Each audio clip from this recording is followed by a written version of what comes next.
What is up, guys? And today I will be teaching you how to install these GBA games. This method does also work with like SNES games and some Genesis and maybe even PlayStation 1. Not too sure about that, but it does enable you to play like ROM hacks and Pokemon My Ass. Yeah, I love that game.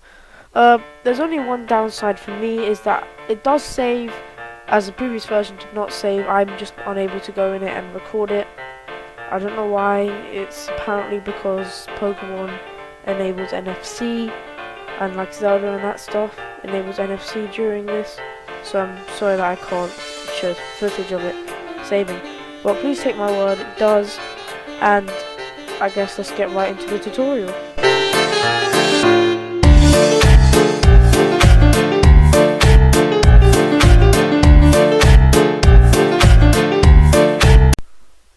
Okay, so now we're on the PC. The two things you'll need is access to your SD card, and for this method you do need custom firmware. I don't believe there's no other version for custom firmware. Homebrew, you can download an emulator. Give me a comment if you want to know how to do that. I can show you that as well. But for this method, which is the ultimate GBA injector, it will be able to. You just need access to a CIA installer of your choice. Mine is FBI as usual, and access to Ultimate GBA Virtual Console in injector. So first you want to do is install this. Download this Megalink. I'll put it in the description for you guys. Just download through your browser, and it should come out as like a normal, or like multiple files. I just put them cleanly extracted them all into this. It would have come in a zip file, by the way. And now we can get started with the process. So first step you want to do is open up Gameboy Advanced Injector. You need a GBA file. This can be any GBA file. Most games work with this. I like doing Pokemon hacks because I like playing the Pokemon hacks on the original controls, and I think today I'm going to do Sovereign of the Skies. So open that. Pokemon games used to not be able to work, but now that they have different save types, Flash is now enabling them to actually save. It may confuse you saying this save data has blah blah blah inside, but don't worry, your save data will be completely fine.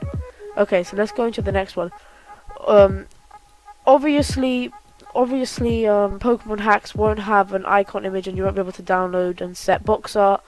But actual games like Pokemon Ruby will be able to do that because they are official Nintendo games. What I found is most of the time that you're able to get these pictures online. As you see, this is my title screen that I'm going to be putting.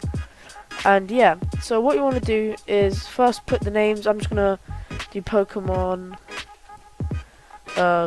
SOS, something like that. Sovereign of the Skies. Let's put T. Yeah, Sovereign of the Skies. And just do that for the exact same as a short name. I don't really get why I put it. Game publisher, you can put most things, but it's best to use a publisher name like Nintendo.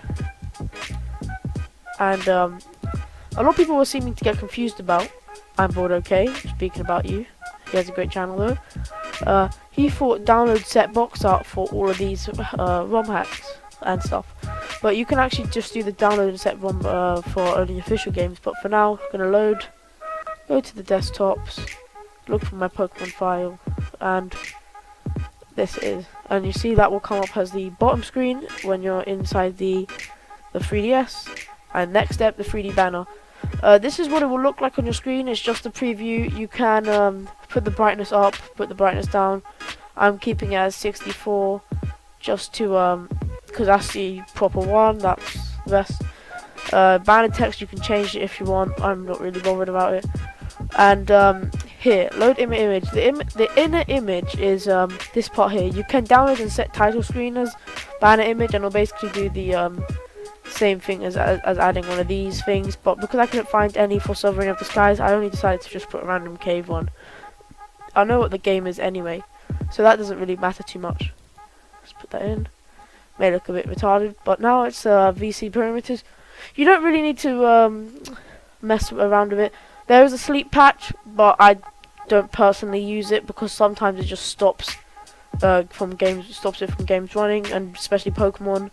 I've just recently discovered that the injector can make the Pokemon game save. So yeah, now you just need to finish. It will ask where to put the file. I'm gonna put mine straight in my my 3DS file. I'm doing it over the internet through the new 3DS. Maybe a bit slow, and I'm gonna do it straight into CIAs. CIA seems like the best bet. Okay, let's save it here.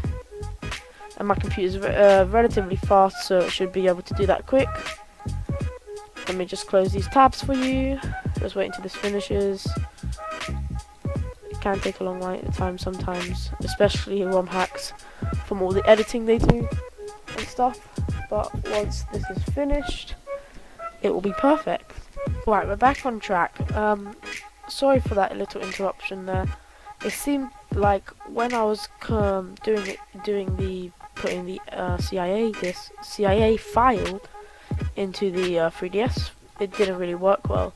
So I've just decided that I'm gonna put it in the GBA.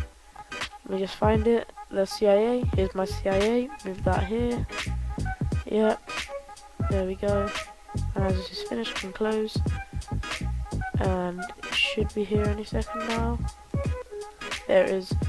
Alright, so then I'm just going to put it in my 3DS file.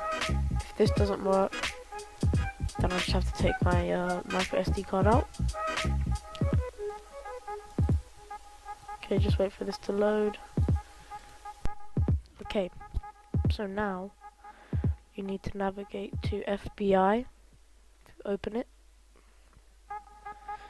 and you can't see it from the recording, but you need to navigate to SD, CIAs, and then you have to install it. You can also install and delete, but I usually keep it for safekeeping.